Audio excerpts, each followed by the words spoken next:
अच्छा, आप कैसे हैं? आपके पास कोई हथियार तो नहीं है? नहीं सर। ठीक है, बस मेरे पास आओ और घूम जाओ, अपने हाथ अपनी पीठ के पीछे रखो। ठीक है जी सर। शुक्रिया। जो एक पारिवारिक विवाद के रूप में शुरू हुआ था, वो एक सुपारी किलिंग की साजिश में बदल गया।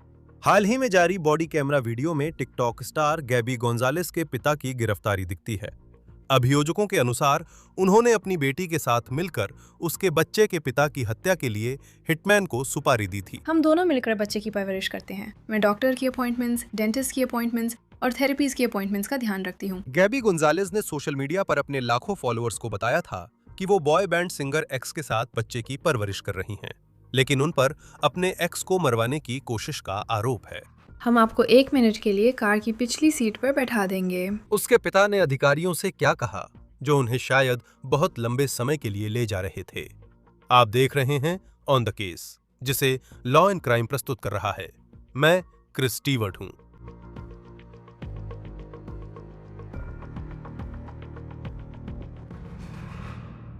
देखिए, यह कहना एक घिसा पिटा जुमला है कि सोशल मीडिया कितना सतही हो सकता है।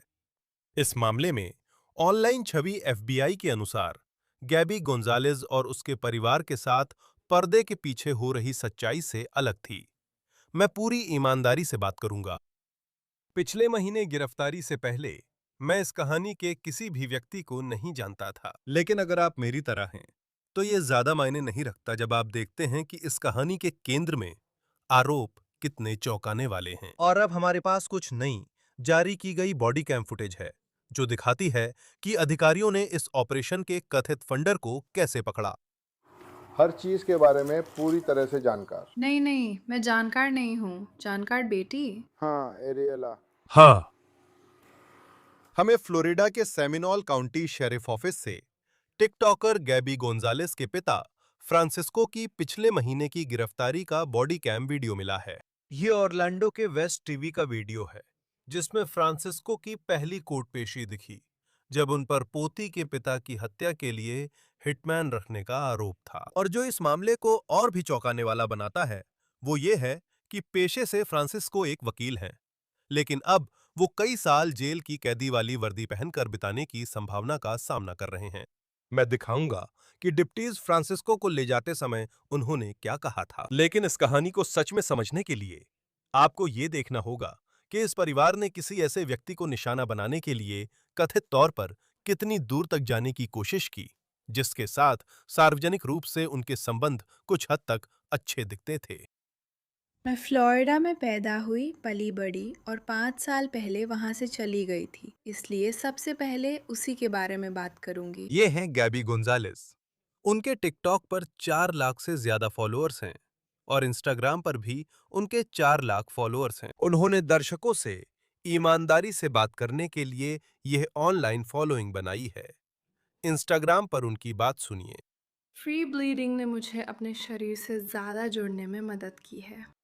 दूसरी बात, पीरियड प्रोडक्ट्स बेवजह बहुत महंगे होते हैं। पीरियड प्रोडक्ट्स हर ज़रूरतमंद व्यक्ति को आसानी से मिलने चाहिए। वे आसानी से नहीं मिलते और इनके दाम लगातार बढ़ रहे हैं। और इसके ऊपर से लगभग हर पीरियड प्रोडक्ट में केमिकल्स डाले जा रहे हैं, यहाँ तक कि ऑर्गेनिक वाले प्रोडक्ट्स में भी। मैं अपनी ज़िंदगी के उस मुकाम पर आ गई हूँ जहाँ मैंने इसमें हिस्सा लेना बंद करना ही बेहतर समझा है।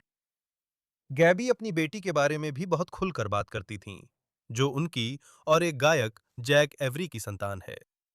मैं 17 साल की उम्र में एक सिंगल टीन माँ बन गई थी, क्योंकि मैं लगभग सारी जिम्मेदारियाँ खुद ही निभा रही थी। 2.5 साल सिंगल माँ रहने के बाद मैंने जल्दबाजी में रिश्ता शुरू किया, क्योंकि मुझे शारीरिक और भावनात्मक सहारे की ज़रूरत थी, जैसा अधिकतर सिंगल पेरेंट्स चाहते हैं। मैं एक खुशहाल, स्वस्थ और सुरक्षित रिश्ता चाहती थी। जब ये साफ हो गया कि वो रिश्ता लंबे समय तक नहीं चल पाएगा, तो मुझे उसे छोड़ने से डर लग रहा था, क्योंकि मुझे फिर से अकेले होने का डर था। और 2.5 साल उस रिश्ते में रहने के बाद अब मैं फिर से अकेली हूँ। एक और ईमानदारी का पल। बैकस्ट्रीट बॉयज और एनसिंक को छोड़कर मुझे बॉय बैंड्स, खासकर आजकल के पॉपुलर बैंड्स के बारे में कुछ नहीं पता। लेकिन जैक एवरी एक बॉय बैंड का सदस्य था, जिसका नाम था वाई डोंट वी। उन्होंने 2025 में परफॉर्म करना बंद किया, क्योंकि पुराने मैनेजमेंट से कानूनी समस्याएं थीं। लेकिन वे और खासकर जैक बहुत पॉपुलर हैं। उसके इंस्टाग्राम पर लगभग 15 लाख फॉलोअर्स हैं। ये एक तस्वीर है जो उसने मार्च 2025 में पोस्ट की थी और ये तस्वीर एक छोटी लड़की के साथ है और कैप्शन है मेरी रानी। अब 2020 से जैक और गैबी अपनी अब 7 साल की बेटी की कस्टडी को लेकर विवाद में हैं और परिस्थितियां चाहे जैसी भी हों या तलाक या अलगाव कितना भी सौहार्दपूर्ण क्यों न रहा हो, कस्टडी की लड़ाइयां आसान नहीं होती। लेकिन गैबी ने इसी साल मार्च में इंस्टाग्राम पर यही कहा था। हम दोनों मिलकर बच्चे की परवरिश कर रहे हैं। मैं डॉक्टर की अपॉइंटमेंट्स, डेंटिस्ट की अपॉइंटमेंट्स और थेरेपी की अपॉइंटमेंट्स का ध्यान रखती हूँ। तो आप वो वीडियो देखते हैं और आपको खुद से सोचना पड़ता है जैसे सब कुछ ठीक चल रहा है। मेरा मतलब है वे इस कस्टडी विवाद में रहे हैं। वो निश्चित रूप से मुश्किल है। केंद्र में एक छोटी लड़की है जो सहजता से बोल रही है कि वे दोनों उसका पालन पोषण कर रहे हैं, जबकि एफबीआई के अनुसार सच्चाई अलग है। उस समय हालात बेहद खतरनाक थे। तो चलिए इस मामले के केंद्र में जो आरोप हैं उनके बारे में बात करते हैं और इसे समझने के लिए हमें 2021 में वापस जाना होगा। इसी समय एफबीआई ने गुंजालेस परिवार और अन्य पर जैक एवरी की हत्या के लिए हिटमैन किराए पर लेने की कोशिश की जांच शुरू की थी। इसमें गैबी गोंजालेस भी है एजेंट्स के मुताबिक। तो गैबी का भी एक पूर्व पति है जिसने एफबीआई को हमारे द्वारा पढ़े गए कोर्ट दस्तावेजों के अनुसार बताया कि उसके पिता फ्रांसिस्को ने कहा था कि कस्टडी विवाद जैक एवरी के मरने पर सस्ता पड़ जाएगा। फ्रांसिस्को ने एक बार एवरी का पीछा कराने के लिए प्राइवेट इन्वेस्टिगेटर रखा था ताकि कस्टडी केस में एवरी के खिलाफ जानकारी मिल सके। आरोप है कि ये कई साल पहले हुआ। अपनी पोती की कस्टडी दांव पर होने के कारण एफबीआई के मुताबिक फ्रांसिस्को इस समस्या को खत्म करने के लिए हजारों डॉलर खर्च करने को तैयार था और वो समस्या जैक एवरी था। ये उन आरोपों की एक टाइमलाइन है कि ये कथित साजिश कैसे बनी। कोर्ट दस्तावेजों के अनुसार 22 मार्च 2021 को फ्रांसिस्को ने कथित तौर पर एक फैमिली ग्रुप चैट में लिखा, कैसा रहेगा ये, कि वो कथित तौर पर जैक एवरी को डराना चाहता था। उसने लिखा, उद्धृत है, बरका को कॉल करो, कभी भी जल्दी नहीं होती। जांचकर्ताओं ने इसे अहम माना क्योंकि बाद में सबूत मिले कि गैबी गोंजालेज और उसका पूर्व प्रेमी भी इसमें शामिल हैं। उसका नाम काई कॉड्री है। अब उस पर भी आरोप लगे हैं। उन्होंने कथित तौर पर एमएमए फाइटर डस्टिन बारका को जैक एवरी को धमकाने के लिए भर्ती करने की कोशिश की। अब डस्टिन बारका पर इस मामले में कोई आरोप नहीं लगे हैं। हम इस बारे में बिल्कुल स्पष्ट होना चाहते हैं।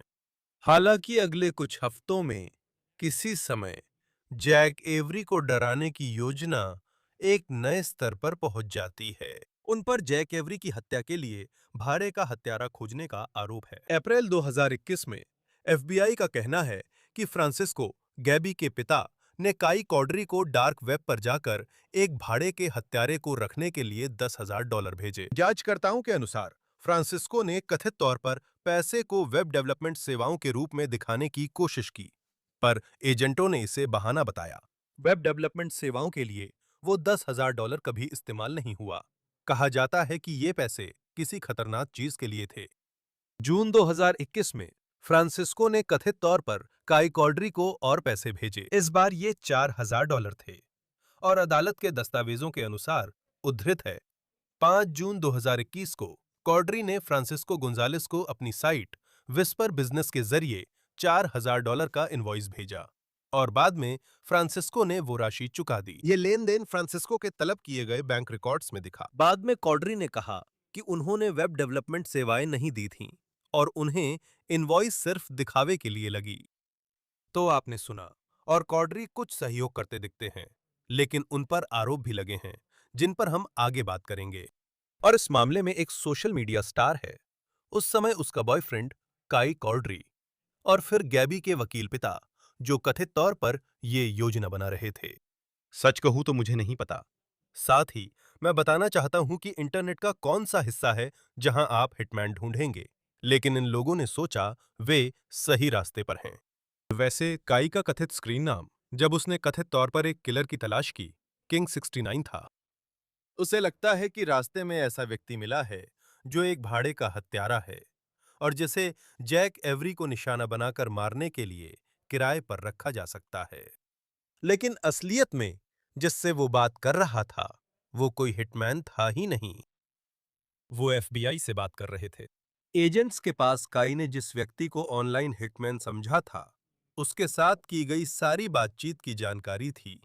जांचकर्ताओं के पास कथित संदेश ही नहीं बल्कि फ्रांसिस्को ने जिसे एफबीआई एजेंट समझा उससे कथित फोन कॉल भी की थी। उनका कहना है कि उसने कोड वर्ड्स का इस्तेमाल किया, लेकिन वो किसी कॉन्ट्रैक्ट किलर नहीं बल्कि एफबीआई सदस्य से बात कर रहा था।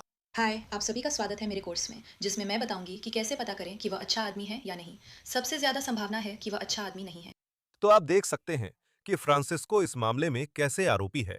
आप देख सकते हैं कि काई कॉल्ड्री, जो अब गैबी गोंजालेस के पूर्व बॉयफ्रेंड हैं, इस मामले में कैसे आरोपों का सामना कर रहे हैं। गैबी की भूमिका क्या है?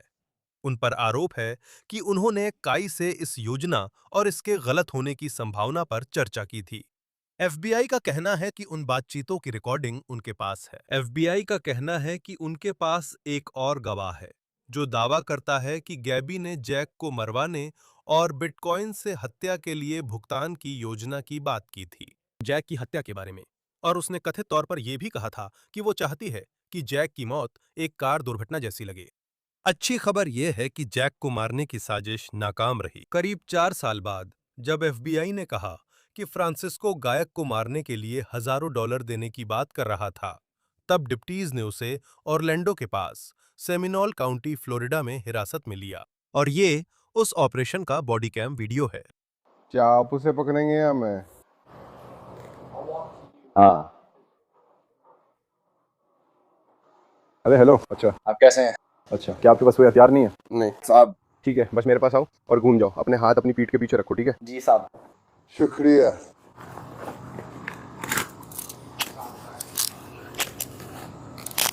इधर आओ दोस्त। जी सर। कैसे हैं आप सर? आप यहाँ छाया में खड़े होंगे, ठीक है? मैं बस जल्दी से देख लूंगा कि आपके पास कोई हथियार तो नहीं है, ठीक है? हाँ। आपके पास कुछ भी नहीं है? ऐसी कोई चीज़ है जो चुभ सकती है या कुछ ऐसा? क्या आप हर चीज़ से वाकिफ़ हैं जो हो रही है? नहीं, मैं नहीं हूँ। मुझे बस पता है कि मेरी बेटी, हाँ, गैब्रिएला।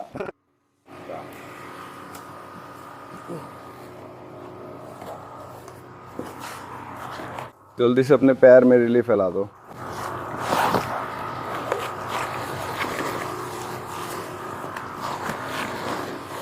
क्या?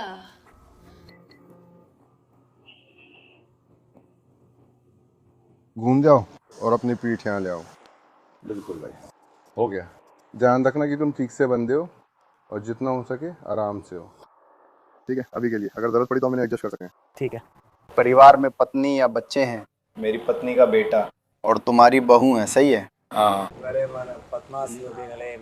ठीक है, फिर नवदाल सोल्ट रिवर से। वो मेरे पोते हैं। हाँ। नमस्ते।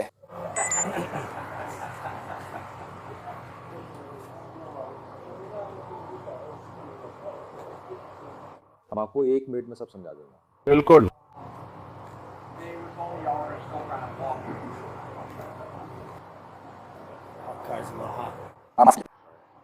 माफ कीजिए। तो आप यहाँ हैं। फ्रांसिस्को कहता है कि उसे थोड़ी गर्मी लग रही है, वह असहज है, लेकिन आप देख सकते हैं कि वह बहुत विनम्र है। जब डिप्टीज उसे हिरासत में ले रहे हैं, वो शांत लगता है, समझदार भी लगता है, लेकिन वो ये भी कहता है कि उसे नहीं पता कि उसे क्यों गिरफ्तार किया जा रहा है। दैन बाहर निकल रहा है। देन हमारी गाड़ियाँ 1 मिनट के लिए बाहर निकाल रहे हैं।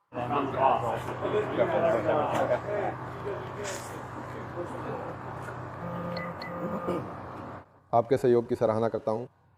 जी सर।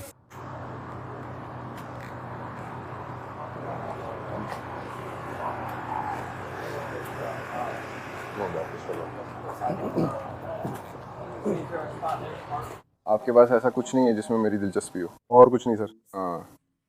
कुछ नहीं, मैं कहने वाला था, उससे ज़रूर 1 सेकंड रुको। हेलो ऑपरेटर, बस कुछ मरे करा वो मेरे तो नेवर भी रखते जाते हैं। क्या तुमने फोन रेजिडेंस में छोड़ा था? हाँ वो ऊपर है। ठीक है, तुम रख लो। ये सिर्फ मेरे अकाउंटिंग वाले के लिए है। यहाँ कौन है? मेरा बेटा और या उसकी पत्नी और मेरी पोती। चलो इस तरफ चलते हैं। Let's walk this way.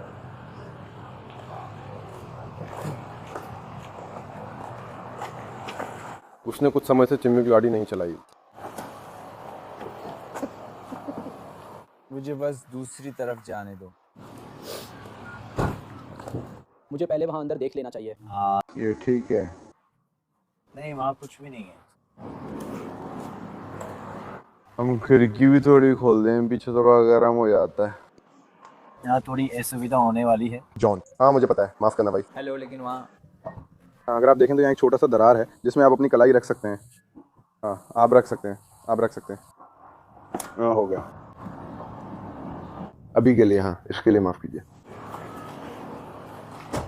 Francisco को एक स्क्वाड कार में बैठा दिया गया और कुछ मिनट बाद एक डिप्टी उसके पास आता है। अरे सर, हाँ वे अभी आपके बेटे से बात कर रहे हैं। मुझे पता है आपका मोबाइल घर में है। वे आपसे वहाँ अंदर जाकर मोबाइल फ़ोन लेने की अनुमति मांगेंगे। अगर आप अनुमति नहीं देते तो हम अपार्टमेंट के लिए सर्च वारंट लाएंगे और अंदर जाकर मोबाइल फ़ोन लेंगे, जिससे आपके बेटे, उसकी बेटी और बाकी सबको पता नहीं कितनी देर तक बाहर रहना पड़ेगा। तो फैसला आपके ऊपर है। अगर हमें आपकी अनुमति सिर्फ मोबाइल फ़ोन लेने के लिए वहाँ अंदर जाने की मिल जाती है तो हम ऐसा कर सकते हैं। अगर नहीं तो हम वहाँ अंदर जाने के लिए सर्च वारंट लाएंगे। ठीक है, कोई ज़रूरत नहीं है, पहल मत करो। तो आपने इजाज़त दी है कि आपका बेटा हमें आपका मोबाइल फ़ोन दे? हाँ। आपका फ़ोन कैसा है? ये काला है, इसमें कवर भी काला है और ये एक आईफोन है। ठीक है, स्क्रीन सेवर कैसा है? जैसे आपकी लॉक स्क्रीन? हाँ, मुझे लगता है ये सामान्य है, जैसे घड़ी वगैरह। ठीक है। शायद कोई फोटो नहीं है। मैं बेटे को बुला रहा हूँ, फ़ोन लेने की अनुमति है, सही? हाँ सर। मैं आपके बेटे को यहाँ बुला रहा हूँ क्योंकि मुझे नहीं लगता वो मेरी बात मानेगा। अगर आप सहमत हैं तो हम उसे फ़ोन लेने के लिए कहेंगे, जिससे यह जल्दी निपट जाएगा। ठीक है। डिप्टी गैबी के भाई फ्रांसिस्को के बेटे से भी बात कर रहे हैं, जिसे लगता है कि उसे इसकी जानकारी नहीं है। क्या आपने क्या? हाँ हाँ सही सही हाँ।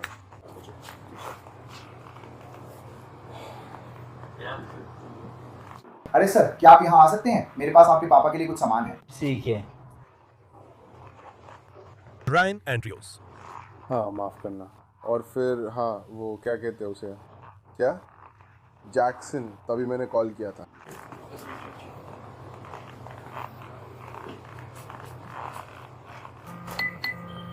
उस पहले सर। आज जुड़ने के लिए धन्यवाद। यह उसके पास छोड़ा गया था। ठीक है। ये बहुत मज़ेदार है। मैं उससे बात कर रहा था, ठीक है? क्या आप इसे हमें दे सकते हैं कृपया?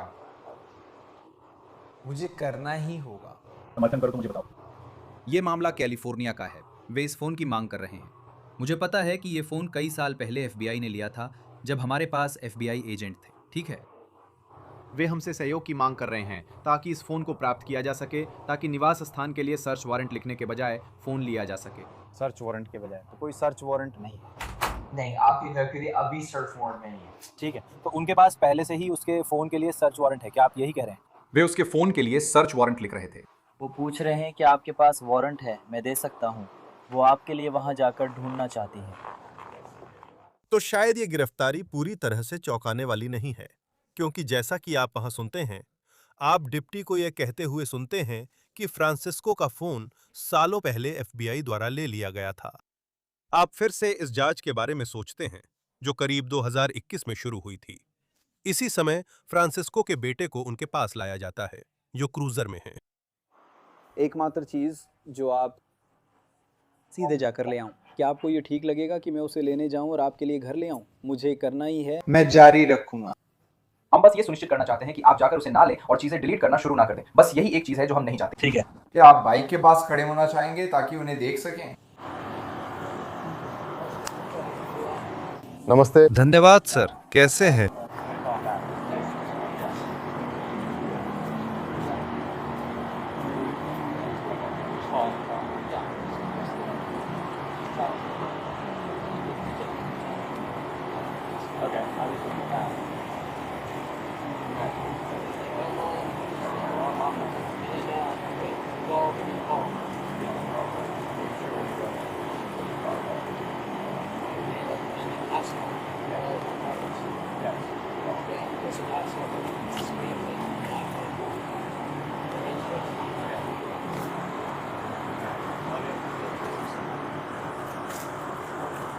मेरे साथ ऊपर कौन जा रहा है?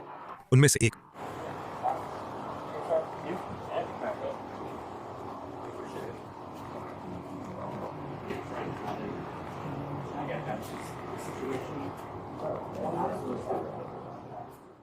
फिर बेटा घर के अंदर चला जाता है और अभी हमारे पास यही बॉडी कैम वीडियो है। इसी वक्त फ्रांसिस्को को फ्लोरिडा में गिरफ्तार किया जा रहा है। उनकी टिकटॉक पर मशहूर बेटी को वेस्ट कोस्ट पर गिरफ्तार किया जा रहा है। वह हम्बोल्ट काउंटी में थी, जो उत्तरी कैलिफोर्निया में है, और गिरफ्तारी के समय वह एक एयरपोर्ट पर थीं। जब उसे हिरासत में लिया गया तो उसे लॉस एंजलिस भेज दिया गया। ये उसकी पहली कोर्ट पेशी का वीडियो है, जिसे टीएमजेड ने विशेष रूप से हासिल किया था। गैबी बैरियर के पीछे खड़ी थी और उसका वकील उसके सामने था, इसलिए उसका चेहरा ठीक से नहीं दिखा। लेकिन इस कोर्ट सुनवाई में, जो सिर्फ कुछ ही मिनटों तक चली, गैबी के लिए एक सुरक्षा आदेश जारी किया गया कि वो सिर्फ जैक एवरी से ही नहीं, बल्कि उनकी बेटी से भी दूर रहे। अब गैबी, उसके पिता और उसके पूर्व प्रेमी काई कॉड्री, इन सभी पर हत्या के प्रयास, हत्या की साजिश और हत्या के लिए उकसाने का आरोप लगाया गया है। अब जैक एवरी की बात करें तो उसने वास्तव में पिछले साल एक पॉडकास्ट में कहा था कि एफबीआई ने उसे बताया था कि वो एक कथित हत्या की साजिश का निशाना था, लेकिन उस पॉडकास्ट में उसने इसके बारे में ज्यादा विस्तार से नहीं बताया। ये स्पष्ट नहीं था कि उसे तब क्या पता था, लेकिन उसने बच्चे की मां की गिरफ्तारी के बाद बयान दिया था। उसने कहा, कुछ दिन पहले मुझे मारने की कथित साजिश में 3 लोग गिरफ्तार हुए थे। उनमें से एक व्यक्ति मेरी बेटी की मां है। सालों से मेरा परिवार और मैंने तीखी सार्वजनिक जांच, झूठे आरोप और हमारे चरित्र और प्रतिष्ठा पर बेहद दर्दनाक हमले सहन किए हैं। उस पूरे समय के दौरान मैंने कानूनी प्रक्रिया और सबसे महत्वपूर्ण, अपनी बेटी के सम्मान में चुप रहने का फैसला किया। इस समय मेरा ध्यान सबसे अच्छा पिता बनने पर है। मैं आभारी हूं कि मेरी बेटी की पूरी कस्टडी मेरे पास है और वह सुरक्षित, स्वस्थ और बेहद प्यार की जाती है। मैं उसके लिए शांतिपूर्ण, स्थिर जीवन बनाने को उत्सुक हूं। मैं अपने परिवार, दोस्तों, कानून प्रवर्तन और लॉस एंजलिस काउंटी जिला अटर्नी कार्यालय को इस प्रक्रिया में समर्थन के लिए धन्यवाद देना चाहता हूं। अंत में, धन्यवाद उन सभी का जिन्होंने मेरा समर्थन किया और सच सामने आने तक निर्णय नहीं दिया। हमेशा सच की तलाश करें। अब जज ने गैबी को $2 मिलियन की जमानत दी और वो उसे जमा करने में सक्षम रही। जैसे जैसे केस बढ़ता है, गैबी जेल से बाहर है।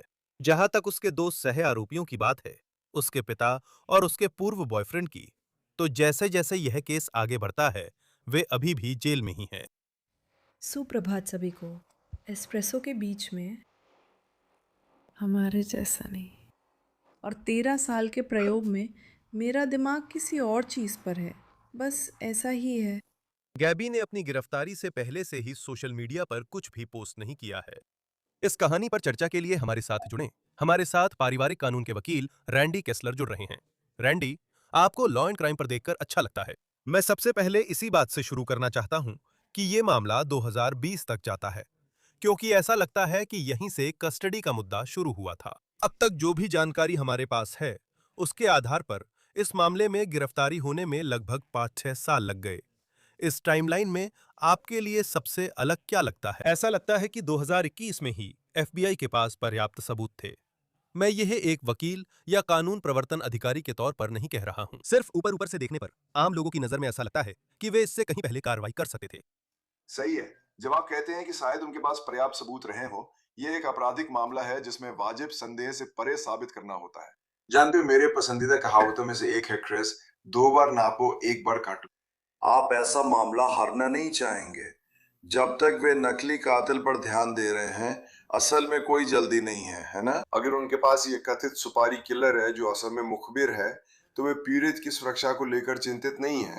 इसमें थोड़ा और समय मिला, लेकिन आप इसे सही करना चाहेंगे। इतनी बड़ी, नाटकीय और यकीन करना मुश्किल बात के लिए किसी को पकड़ने जा रहे हैं, है ना? जूरी को यह समझाने की कोशिश करें कि एक माँ और उसके पिता बच्चे के पिता को मार सकते हैं।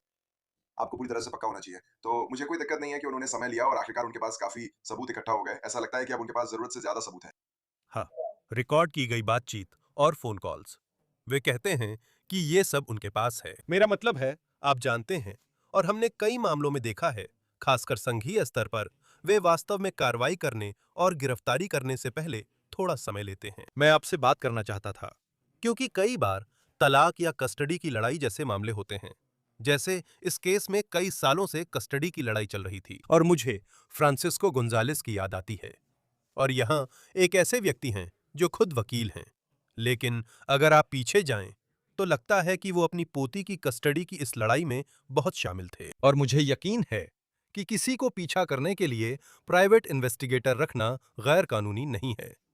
लेकिन मुझे लगता है कि अब जब हम पीछे देखते हैं तो हम कह सकते हैं कि इस मामले में मामला काफी गर्मा रहा था। जैसे एक ऐसे व्यक्ति के रूप में जिसे अपने काम में अक्सर ऐसी बहुत कठिन पारिवारिक परिस्थितियों से निपटना पड़ता है, तो किस बिंदु पर आपको कुछ महसूस होता है और लगता है कि मामला गर्माता जा रहा है?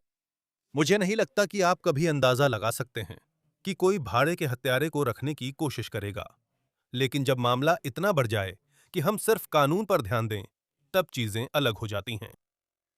आप जानते हैं, वकीलों के रूप में हमारी जिम्मेदारियों के अलग अलग स्तर होते हैं, है ना? हम बंधे हुए हैं, हम केवल वही कर सकते हैं जो कानूनी है। और फिर अपना लाइसेंस बनाए रखने के लिए हम केवल वही कर सकते हैं जो नैतिक है, और अपनी प्रतिष्ठा बनाए रखने के लिए हम केवल वही कर सकते हैं जो पेशेवर है। मुझे लगता है राज्य बार आपकी बेटी के बच्चे के पिता को मारने के लिए हिटमैन रखने पर नाराज होगा।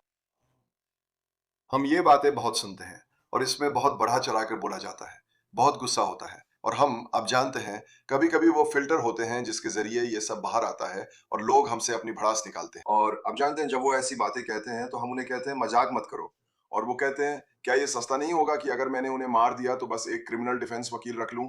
और मैं कहता हूं ये मजाकिया नहीं है। अगर आप थोड़ा भी सीरियस हैं तो हमें बात करनी होगी। मैं आपका वकील नहीं हूं, हमें किसी और से या अधिकारियों से बात करनी पड़ सकती है। ऐसी बातें मैंने सुनी और डिस्कशन की है। लेकिन मैं कैसे अंदाजा लगाऊं? मैं कोई मनोवैज्ञानिक नहीं हूं। मैं कैसे अंदाजा लगाऊं कि कोई वाकई इतना परेशान है? और ये ऐसा नहीं लगता कि ये उन मामलों में से एक था। ये मामला ऐसा नहीं है जहां माँ बहुत अच्छी थी, पिता ने कोर्ट सिस्टम को धोखा देकर बच्चे को दूसरे देश ले गया और माँ को बच्चा नहीं मिला, जिससे वो गुस्से में है। आप जानते हैं, ऐसी चीजें लोगों को कड़े कदम उठाने पर मजबूर कर देती हैं। ये वो मामला था जहां, आप जानते हैं, आप उसकी वीडियो और सोशल मीडिया देखें तो साफ दिखता है कि उसके मन में कोई शिकायत है और वो जाहिर तौर पर पुरुषों के बारे में बहुत बुरा सोचती है। शायद ये सब मिलकर ऐसा बनता है, लेकिन मैं इसे अपनी जिम्मेदारी नहीं मानता क्रिश, कि मैं कहूं ये महिला अपने पति या बच्चे के पिता को मार सकती है या नहीं। अगर मुझे स्पष्ट दिखे तो कानून कहता है कि मुझे कुछ करना होगा। ऐसी स्थिति में गोपनीयता खत्म हो जाती है।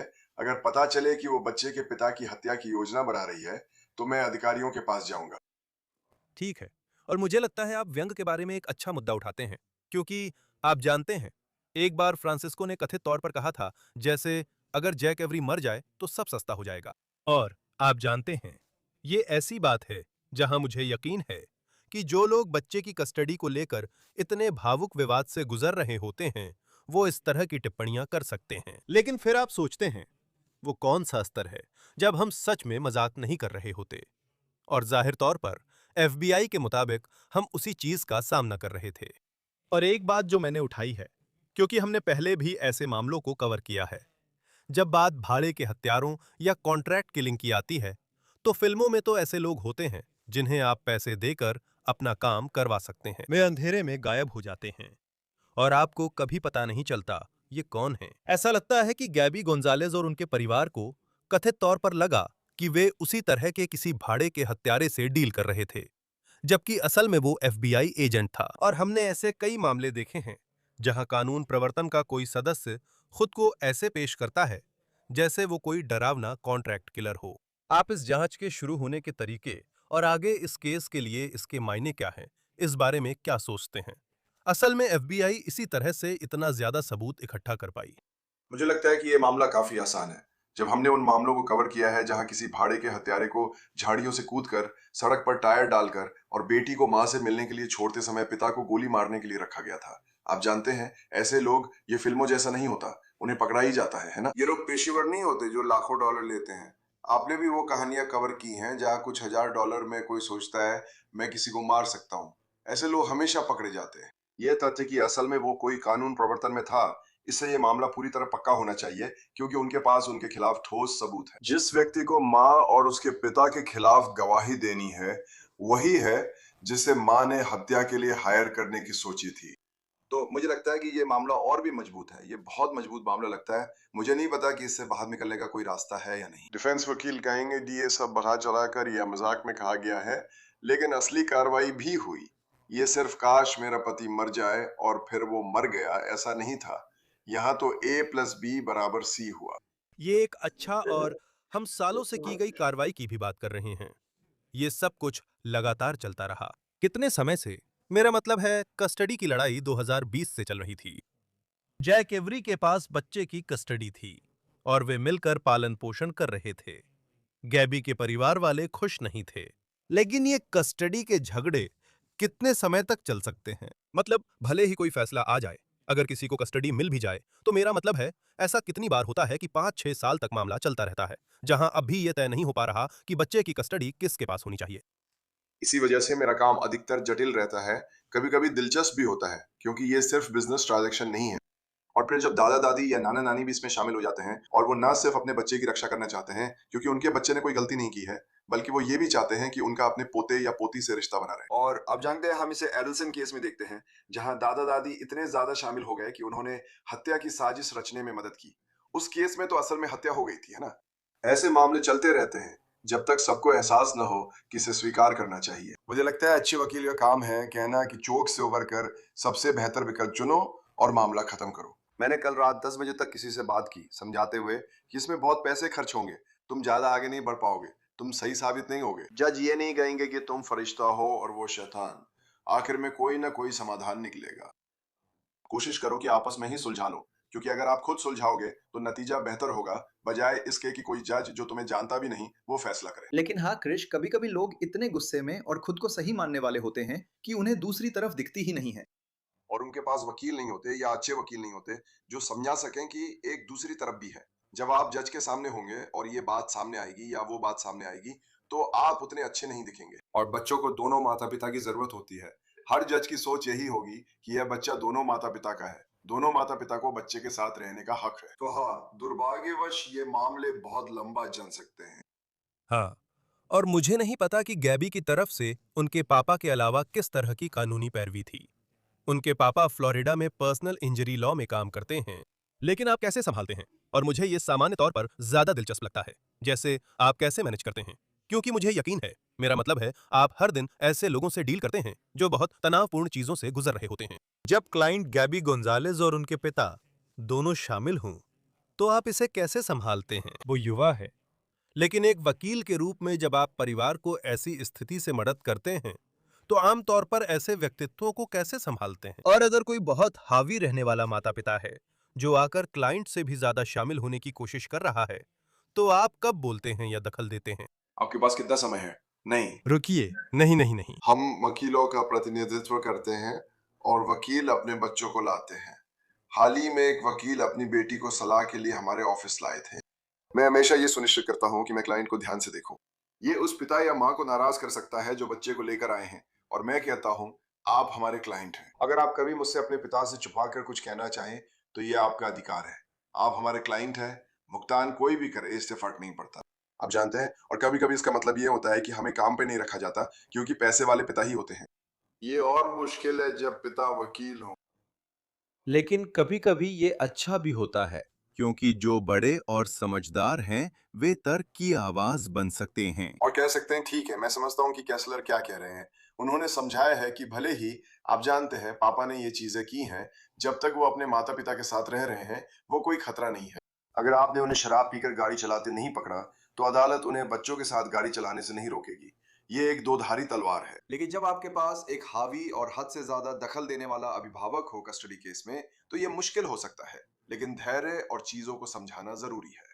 और कभी कभी हमें अपनी सुरक्षा के लिए सब कुछ लिखित में रखना पड़ता है और कहना पड़ता है, सुनिए, मैं आपको बोल भी दूंगा लेकिन मैं इसे लिखित में भी दूंगा। और जब आप शांत हो जाएं तो कृपया इस पत्र को 3, 4, 5 बार पढ़ें और फिर हम चर्चा करेंगे। लेकिन ये अच्छा सवाल है क्रिस्ट, और ये बहुत मुश्किल है। और ये सिर्फ माता पिता ही नहीं होते, ये कोई भी हो सकता है। रिश्तेदार हो सकते हैं, एजेंट्स हो सकते हैं, मैनेजर्स हो सकते हैं, ऐसे लोग हो सकते हैं जो क्लाइंट की सुरक्षा करने की कोशिश कर रहे हैं और कभी कभी वे क्लाइंट को हमसे भी बचाने की कोशिश करते हैं, क्योंकि हम तो बस पैसे कमाने वाले वकील हैं, है ना। हम अच्छा सलाह देने की कोशिश नहीं कर रहे हैं, ऐसा बहुत से लोग सोचते हैं, और हम क्लाइंट को वही देने की कोशिश कर रहे हैं जो उनके लिए सबसे अच्छा है, ना कि दादी दादा चाचा भाई के लिए सबसे अच्छा। यह आपकी और बच्चे के लिए अच्छा है। कभी कभी हमें भी नहीं पता होता, हम पता करने की कोशिश करते हैं। माहौल कठिन है, लेकिन मैं शिकायत नहीं करता। मुझे अपना काम पसंद है, और मुझे लगता है, आप जानते हैं, अगर हम इसे काफी समय तक और मेहनत से करें और इस पर सोचें और फिर से 2 बार मापें, 1 बार काटें, तो हम उससे बेहतर काम करेंगे जो कोई कोर्ट पे भागता है और सब कुछ दीवार पर फेंक देता है और कहता है जज साहब वो बेवकूफ है। आप जानते हैं मैं लोगों से क्या कहता हूँ क्रिस्ट? मैं कहता हूँ कि वे लोग जो कस्टडी केस में जीतते हैं या बेहतर करते हैं, वे वही होते हैं जो दूसरी तरफ के बारे में अच्छी बातें कहते हैं, जो कोर्ट को दिखाते हैं कि वे दूसरी तरफ के साथ काम करने को तैयार हैं, चाहे वे कितने भी बुरे क्यों ना हो, क्योंकि ये बच्चे के पिता या माता है, और ये बात सच लगती है। गैबी के लिए कितना संभव है कि अगर वो जिन आरोपों का सामना कर रही है उनमें दोषी पाई जाती है, और आप जानते हैं उसे काफी गंभीर जेल की सजा मिल सकती है। मैं मानता हूं अगर वो यहां किए गए आरोपों में दोषी पाई जाती है। क्या यह संभव है कि वह देखेगी अगर बच्चे के पिता जैक एवरी कहते हैं कि वह 18 साल की उम्र से पहले बच्चा नहीं चाहते, और जाहिर है 18 साल की उम्र के बाद वे जो भी फैसला लेना चाहें ले सकते हैं, लेकिन वे नहीं चाहते। मान लीजिए कि वो नहीं चाहते कि बेटी जेल में मां से मिलने जाए। मेरा मतलब है यह कितना संभव है कि उसके पास अब भी बच्ची से मिलने का तर्क हो अगर उसे सच में जेल की सजा सुनाई जाती है। तो ये एक कठिन मुद्दा है, और ऐसे मामले हैं। केंटकी में कुछ साल पहले एक मामला था जहां बलात्कारी, यानी वह व्यक्ति जो पिता था क्योंकि उसने मां का बलात्कार किया था, उसे फिर भी मुलाकात का अधिकार दिया गया क्योंकि बच्चे को पिता से मिलने का अधिकार है। हर मामला अलग होता है। जज को समझाना होगा कि आपकी सभी चिंताओं का ध्यान रखा जाएगा। वहां निगरानी रखने वाले पर्यवेक्षक मौजूद होंगे ताकि यह सुनिश्चित किया जा सके कि कुछ भी अनुचित न हो, और ऐसे लोग होंगे जिन्हें मुलाकात को समाप्त करने का अधिकार होगा। यह मुश्किल हो सकता है, लेकिन यह जज पर निर्भर करता है, जो बहुत महत्वपूर्ण होते हैं। लोग इस बारे में नहीं सोचते, लेकिन आप जानते हैं असली सवाल यह है उस मामले के जज ऐसी स्थिति में क्या करते हैं। वह जज कैसा महसूस करता है? क्या यह ज्यादा जरूरी है कि एक बच्चा जाने कि उसके माता पिता कौन है, भले ही उसके माता पिता ने यह भयानक काम किया हो, या यह ज्यादा जरूरी है कि बच्चे को इससे दूर रखा जाए? ये मुश्किल सवाल है, पर कोई नियम नहीं है कि अपराधी साबित होने पर उसकी कस्टडी और पालन पोषण के सभी अधिकार खत्म हो जाते हैं। और ऐसा कोई नियम नहीं है जो कहता हो कि भले ही उसने ऐसा किया हो, उसे पालन पोषण का समय बिल्कुल निश्चित रूप से मिलेगा ही मिलेगा। ये हर मामले के हिसाब से देखा जाता है। जजों के अनुसार वो जमानत पर बाहर आ सकती है, जैसा गैबी ने किया, जिसे $2 मिलियन की जमानत मिली। उसके पिता और पूर्व बॉयफ्रेंड अभी जेल में हैं। जैसे कि जमानत का मुद्दा है, मुझे लगता है कि यह राज्य दर राज्य अलग होता है और निश्चित रूप से जज के हिसाब से भी अलग अलग होता है। ऐसे मामलों में जब किसी पर गैबी जैसे गंभीर हिंसक अपराध का आरोप हो, फिर भी वे जमानत पर बाहर आ सकते हैं। जैसे जज को कितनी संभावना होती है कि वो जान पाए कि जो जमानत राशि कोर्ट में तय की जा रही है, क्या सच में किसी के लिए उसे जमा कर पाना मुमकिन है या नहीं? देखिए, उन्हें नहीं पता होता, बिल्कुल नहीं पता होता। यही तो बहस का हिस्सा है ना। कोई गरीब व्यक्ति अमीर व्यक्ति की तुलना में कम जमानत पर क्यों छूटता है? आप उन्हें ट्रायल पर लौटने के लिए प्रोत्साहित करना चाहते हैं। अगर किसी के पास $100 मिलियन हैं, तो वे आसानी से $500 की जमानत भरकर ऐसे देश जा सकते हैं जहां प्रत्यर्पण नहीं होता। इसे इतना ज्यादा रखना होगा कि अगर ये उनकी कुल संपत्ति से भी ऊपर हो, तो वे ट्रायल के लिए लौट सकते हैं। जमानत दिलचस्प मुद्दा है, क्योंकि इसमें पैसा बनाम जेल में उम्र कैद का सवाल है। अगर आप माता पिता से पैसे उधार लेते हैं, तो क्या पैसे लौटाने की चिंता ज्यादा है या अपनी आजादी की? जब आप जज होते हैं और जमानत तय करते हैं, तो ये एक मुश्किल फैसला होता है, और इसी वजह से बहुत सारे मामलों में जमानत मिलती ही नहीं है। लेकिन फिर भी जब तक दोषी साबित ना हो जाए, हम निर्दोष माने जाते हैं। अगर वो जमानत ले सकती है, तो ये उसका अधिकार है, और उम्मीद है वो लौट कर खुद को निर्दोष साबित करेगी। हाँ, जज भी नहीं जानते, ये कला है, विज्ञान नहीं। ऐसा कोई गणितीय सूत्र नहीं है जो कहे कि अगर किसी की संपत्ति $2 मिलियन है, तो जमानत उनकी संपत्ति या नेटवर्थ के 1/4 के बराबर होनी चाहिए, या कुछ और। ये बस जज का विश्लेषण होता है। वे ट्रायल के लिए लौटने की कितनी संभावना है? इन मामलों में जमानत पर अक्सर बहस होती है। ये राज्य और जज पर निर्भर करता है। देखते हैं यहाँ क्या होता है। ये बेहद गंभीर आरोप हैं, चाहे मशहूर टिकटॉकर हों या आम जो स्मिथ। ये बहुत ही चिंताजनक है कि इस परिवार पर क्या आरोप लगे हैं। Randy Kessler, family law attorney. Law and crime पर आपको हमेशा पाकर अच्छा लगता है। हमारे साथ जुड़ने के लिए धन्यवाद। धन्यवाद क्रिश। यही था ऑन द केस, जिसे लॉ एंड क्राइम द्वारा प्रस्तुत किया गया है। हमें YouTube और Spotify पर सब्सक्राइब करें और अब हम पीकॉक पर भी स्ट्रीम कर रहे हैं। मैं क्रिस स्टीवर्ट हूं। अगली बार फिर मिलेंगे।